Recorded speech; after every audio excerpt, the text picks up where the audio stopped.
Hello friends, तो फिर से स्वागत है आप सभी का आपके अपने चैनल ट्रिक फार्मेसी में। दोस्तों, आज हम बात करने वाले हैं डायबिटीज मेटाइलस के बारे में। तो वीडियो को लास्ट तक बने रहिएगा, यहाँ से आपका ऑल कॉन्सेप्ट क्लियर होकर जाएगा। तो आइए बात करते हैं हम डायबिटीज मेटाइलस के बारे में। जो डायबिटीज मेटाइलस होता है, इसमें क्या होता है कि आपको सिंपली जानना है कि इसमें जो है हमारे ब्लड जो होता है, ब्लड में जब ग्लूकोज लेवल जो इंक्रीज कर जाता है तो हमें डायबिटीज हो जाता है। तो इसकी पहली पॉइंट देख लेते हैं कि जो हमारा डायबिटीज मेटाइलस होता है एक प्रकार का मेटाबॉलिक डिसऑर्डर होता है। ठीक है, पहली पॉइंट आपको याद रखना है। इसमें क्या होता है कि जो ग्लूकोज लेवल है यह इंक्रीज कर जाता है। जब हमारा ग्लूकोज लेवल हमारे ब्लड में इंक्रीज कर जाएगा तो क्या हमें हो जाएगा, डायबिटीज हो जाएगा।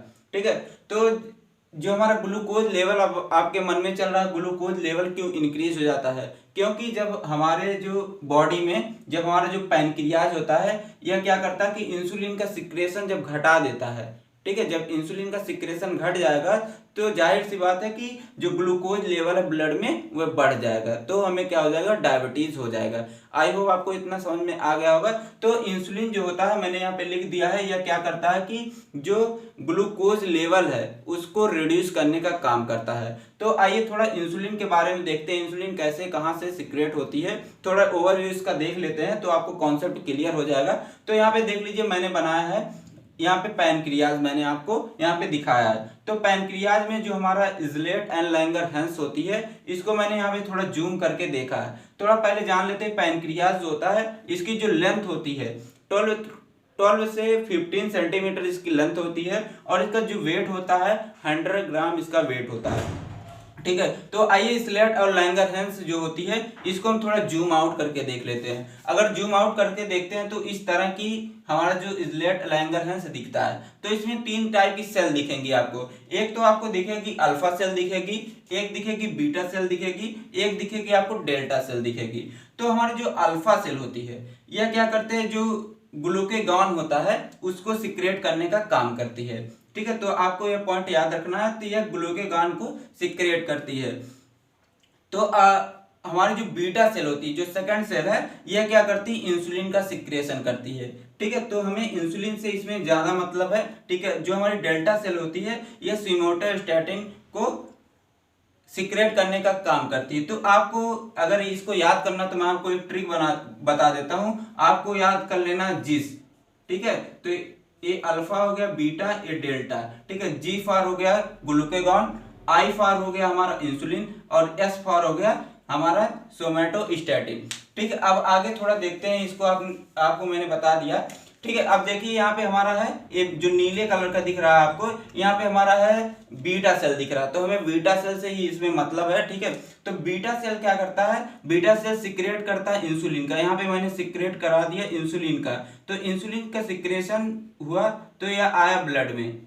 ठीक है, ब्लड में आता है तो अब क्या करता है कि जो ग्लूकोज लेवल है इसको रिड्यूस करने का काम करता है। अगर मान लीजिए किसी कारणवश हमारी जो बीटा सेल है या तो यह डिस्ट्रॉय हो गई है या तो यह फंक्शन अच्छे से नहीं कर रहे हैं, तो इस कारण क्या होगा कि हमारा जो इंसुलिन है इसका सिक्रेशन जो है डिक्रीज हो जाएगा। जब इसका इंसुलिन का सिक्रेशन ब्लड में डिक्रीज हो जाएगा तो जाहिर सी बात है जो ग्लूकोज का लेवल है यह इंक्रीज कर जाएगा। तो आई होप आपको इतना कॉन्सेप्ट समझ में आ गया होगा डायबिटीज कैसे होती है। ठीक है, तो आइए बात करते हैं कि जो हमारा ग्लूकोज लेवल होता कितना है, नॉर्मल ग्लूकोज लेवल होता कितना है, उसके बारे में थोड़ा जान लेते हैं। तो इसका स्क्रीनशॉट ले लीजिए। तो आइए उसके बारे में थोड़ा हम देखते हैं। तो इसको हम रफ कर देते हैं। तो अगर अभी तक आपने चैनल को सब्सक्राइब नहीं किया, प्लीज चैनल को सब्सक्राइब करिए ताकि अगले वीडियो का नोटिफिकेशन आपको सबसे पहले मिले। और कमेंट बॉक्स में जरूर से बताइएगा अगर आपको कोई डाउट हो तो। ठीक है, तो आइए देखते हैं जो नॉर्मल ग्लूकोज लेवल होता है वह कितना होता है। ठीक है, तो यहाँ पे दिखा देते हैं आपको, जो लिख देते हैं, हेडिंग डाल देते हैं शुगर लेवल या ग्लूकोज लेवल डाल देते हैं। ग्लूकोज लेवल, ग्लूकोज जो लेवल होता है, अगर हम नॉर्मल की बात करते हैं, जो नॉर्मल ग्लूकोज लेवल होता है यह हमारा होता है 70 से होता है 100 mg पर डेसीलीटर। ठीक है, और अगर हम फास्टिंग की बात करते हैं, फास्टिंग ग्लूकोज जो लेवल होता है, फास्टिंग ग्लूकोज लेवल। ठीक है, तो फास्टिंग ग्लूकोज लेवल जो होता है हमारा 100 to 125 mg/dl होता है। ठीक है, तो जो डायबिटीज मेटाइलस के अगर हम केस में देखें तो जब हमारा ग्लूकोज लेवल 125 से इंक्रीज कर जाएगा तो हमें क्या होगा, डायबिटीज के कंडीशन में हमको रखा जाएगा। तो मान लीजिए यहाँ पे हो गया 127 हो गया, ठीक है, 128 हो गया, ठीक है, तो ये हमारा आएगा डायबिटीज मेटाइलस के केस में। ठीक है, तो अब बात करते हैं इसी कॉजेस के बारे में। तो कॉजेस के बारे में थोड़ा देख लेते हैं, कौन कौन से कॉजेस है, किस कारण हमें डायबिटीज होता है, तो इसको देख लेते हैं। तो हेडिंग हम डाल लेते हैं कॉजेज, तो कॉजेज डाल लेते हैं हेडिंग कॉजेज। तो किस किस कारण हमें डायबिटीज मेटाइलस होता है। पहला है कि जब हमारे जो बीटा सेल होती है अगर यह इंसुलिन का सिक्रेशन को घटा देती है तो उसके कारण जो होता है हमारा ग्लूकोज लेवल बढ़ जाएगा। जब ग्लूकोज लेवल बढ़ जाएगा तो जाहिर सी बात है डायबिटीज हो जाएगा। तो पहला पॉइंट यही लिख लेते हैं हम, decrease production of insulin.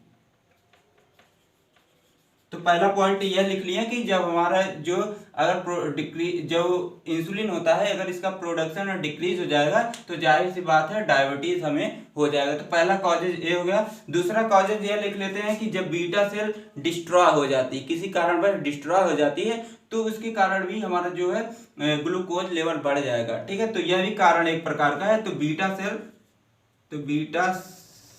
Cell destruction लिख लेते हैं, DISTRUCTION। ठीक है, बीटा सेल का अगर डिस्ट्रक्शन हो जाता है इसके कारण भी हमारा ग्लूकोज लेवल इंक्रीज कर जाएगा। तो और अगला लिख लेते हैं, अगर ओबेसिटी हो जाती है। ठीक है, ओबेसिटी अगर मोटापा देखते हैं, जो लोग ज्यादा मोटे होते हैं, जिनके पास फैट ज्यादा होती है, उनको ज्यादातर डायबिटीज होती रहती है। तो ओबेसिटी एक डाल लेते हैं, ओबेसिटी भी एक कॉजेज है, ओबेसिटी। ठीक है, और फिर अगला जो कॉजेज हमारा आता है हेरिडिटी। हेरिडिटी का मतलब बता देते हैं, हेरिडिटी अगर मान लीजिए आपके घर में आपके दादा को या पापा या मम्मी को किसी को डायबिटीज हुआ रहेगा, ठीक है, तो आपको भी या आपके बहन को या आपके भाई को डायबिटीज हो सकती है, तो उसी को बोलते हैं हेरिडिटी। ठीक है, जेनेटिक हो सकता है। ठीक है, तो अब आगे बात कर लेते हैं टाइप ऑफ डायबिटीज मेटाइलस। कितने टाइप की डायबिटीज मेटाइलस होती है तो इसके बारे में जान लेते हैं। तो इसको पूरा हम रफ कर देते हैं। तो आपने इसको जो है स्क्रीनशॉट ले लिया होगा। तो आइए इसके टाइप के बारे में थोड़ा देख लेते हैं।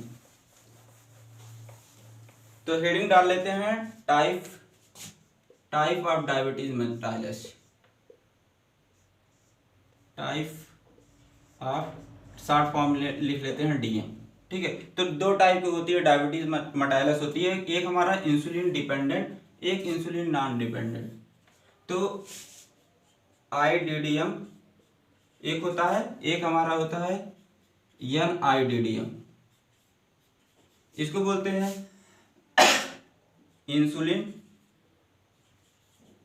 इंसुलिन डिपेंडेंट डायबिटीज मेटाइलस बोलते हैं। और इसका जो फुल फॉर्म है नॉन इंसुलिन डायबिटीज मेटाइलस। तो आगे लिख सकते हैं। ठीक है, जो इसका दूसरा नाम है, इसका एक दूसरा नाम है, इसको हम बोलते हैं टाइप फर्स्ट डायबिटीज मेटाइलस। ठीक है, तो आल्सो नोन एज लिख लेते हैं, also known as type first diabetes mellitus. ठीक है, इसका नाम क्या है, टाइप फर्स्ट डायबिटीज मेटाइलस है। और जो इसका दूसरा नाम है, इसका दूसरा नाम जो है type second diabetes mellitus, type second diabetes mellitus. ठीक है, और इसको एक नाम से जानते हैं। ठीक है, आपने सुना भी होगा जुवेनाइल डायबिटीज। ठीक है, जुवेनाइल डायबिटीज बहुत ही इंपॉर्टेंट है, जुवेनाइल डायबिटीज यह मेनली जो होता है चिल्ड्रन में होता है। ठीक है, यह मोस्टली जो होता है, मोस्टली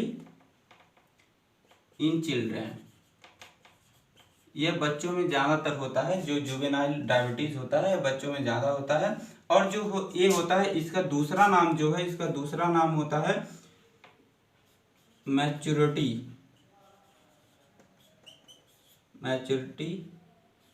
ऑनसेट डायबिटीज मेटाइलस। ठीक है, ये ज़्यादातर जो ज़्यादा एज के होते हैं उनको ज़्यादा ये होता है। मोस्टली जो होता है जो नॉन इंसुलिन डायबिटीज मेटाइलस है, ये 80 से 90% जो होता है, 80 से 90% लोगों में नॉन इंसुलिन डायबिटीज मेटाइलस ये होता है। ठीक है, ये जो ज़्यादा एज के होते हैं उनके अंदर ये होता है। ठीक है, और ये बच्चों के अंदर होता है। इसमें क्या होता है जो इंसुलिन होता है, ठीक है, इसमें इंसुलिन जो होता है प्रोड्यूस नहीं होता है। ठीक है, तो एक पॉइंट इसमें लिख सकते हैं आप। तो यहाँ पे एक पॉइंट मैं लिख देता हूँ, इसका पॉइंट यहाँ पे देख लीजिएगा। तो लिख सकते हैं in this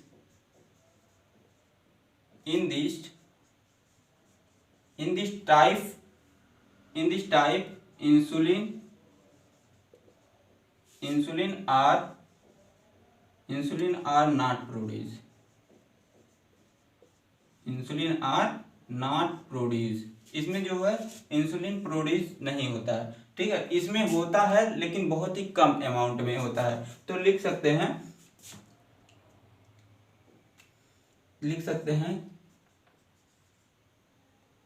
insulin produce in less amount. ठीक है, नॉट प्रोड्यूस या नॉट लिखना है, नॉट प्रोड्यूस प्रॉपर अमाउंट। इसमें क्या होता है कि जो नॉन इंसुलिन डायबिटीज मेटाइलस होता है, जो इंसुलिन इसमें होता है कि ये प्रॉपर अमाउंट में नहीं प्रोड्यूस होता है, इस कारण हमारा नॉन इंसुलिन डायबिटीज मेटाइलस होता है। अब बात करते हैं इसके सिम्टम के बारे में, इसका भी स्क्रीनशॉट आप ले सकते हैं। आइए आगे बात करते हैं इसके सिम्टम के बारे में। तो अगर अभी तक आपने चैनल को सब्सक्राइब नहीं किया तो प्लीज़ चैनल को सब्सक्राइब करें। तो हेडिंग डाल लेते हैं सिम्टम के बारे में। तो सिम्टम हेडिंग डाल देते हैं, कौन कौन से सिम्टम दिखते हैं अगर हमें डायबिटीज मेटाइलस हुआ। तो पहला है कि पॉलीयूरिया, जिस पर्सन को अगर डायबिटीज मेटाइलस हुआ है, उसको देखे होंगे बार बार टॉयलेट जाता है। ठीक है, टॉयलेट जाता है तो उसको बोलते हैं पॉलीयूरिया। पॉलीयूरिया का मतलब बार बार यूरिनेशन करना। ठीक है, तो इस और देखे होंगे जो डायबिटीज के पेशेंट होते हैं उन्हें बार बार प्यास लगती है। ठीक है, एक्सेसिव थ्रस्ट। तो दो सिम्टम हो गए। तीसरा है कि इसमें ब्लड विजन, धुंधला दिखाई देता है। जिस पर्सन को डायबिटीज हुआ है उसको धुंधला दिखाई देता है। तीसरा है कि इसमें क्या होता है कि जिस भी लेडीज को, जिस फीमेल को डायबिटीज मेटाइलस हुआ है उसके अंदर जो वेजाइनल इन्फेक्शन हो जाता है। ठीक है, वेजाइनल इन्फेक्शन हो जाता है। और इसमें होता है वेट लॉस होता है, वेट लॉस होने लगता है, नॉजिया होने लगती है, चक्कर आने लगता है,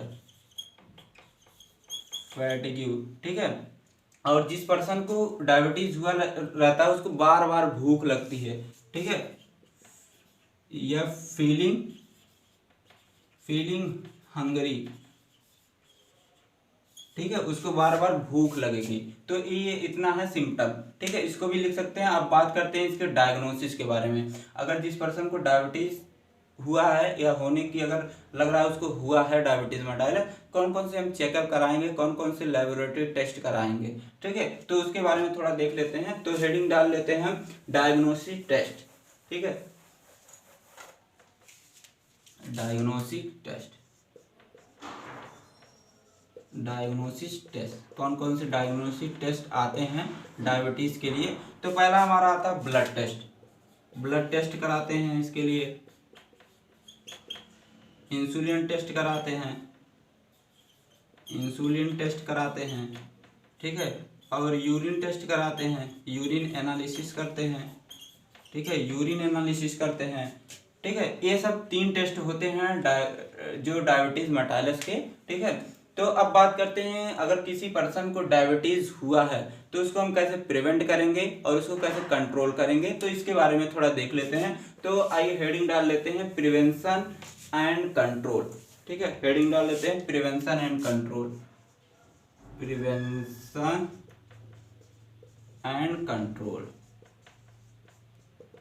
जिस पर्सन को अगर डायबिटीज हुआ है, ठीक है, तो उसको क्या करना चाहिए, अगर हमें डायबिटीज से बचना है, ठीक है, अगर हमें डायबिटीज से बचना है तो हमें हेल्दी डाइट लेना है। तो इसमें पहले लिख लेते हैं पहला पॉइंट, टेक हेल्दी डाइट। तो हेल्दी डाइट लेना है जिससे हम डायबिटीज से बच सकते हैं। पहला एक रेगुलर एक्सरसाइज करनी, फिजिकल जो एक्सरसाइज होती है उसको हमें करना चाहिए। रेगुलर फिजिकल एक्टिविटी लिख सकते हैं, इस एक्सरसाइज लिख सकते हैं। ठीक है, मेंटेन बॉडी वेट बहुत ही इंपॉर्टेंट है। अगर आपको डायबिटीज मेटाइलस से बचना है तो अपने बॉडी को जो मेंटेन रखना है, ठीक है, ज़्यादा मोटा नहीं होना है। ठीक है, मोटे पर्सन को ज़्यादातर डायबिटीज होती है। तो लिख लेते हैं मेंटेन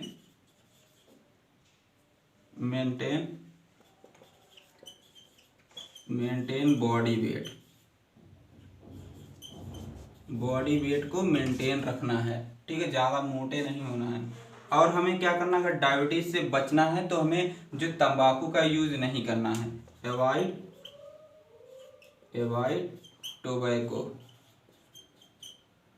टोबैको यूज, हमें तंबाकू का यूज नहीं करना है।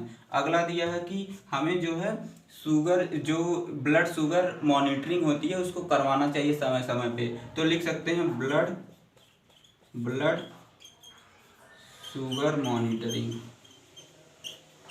शुगर मॉनिटरिंग करवाना चाहिए समय समय पे। और क्या करना है, एंटी डायबिटिक जो एजेंट आते हैं उसका हमें यूज करना चाहिए। यहाँ पे लिख देते हैं use anti diabetic agent.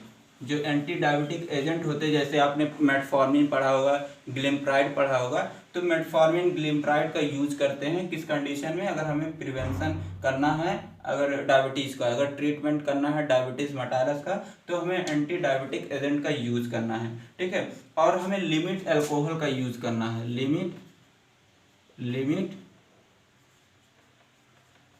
Limit alcohol का यूज हमें करना है। तो इतना इस वीडियो में था। आपको वीडियो कैसा लगा है आप कमेंट बॉक्स में जरूर से बताइएगा, और आप किस टॉपिक पे वीडियो चाहते हैं वह भी आप जरूर से बताइएगा। अब मिलते हैं नेक्स्ट वीडियो में, तब तक के लिए टेक केयर, बाय बाय।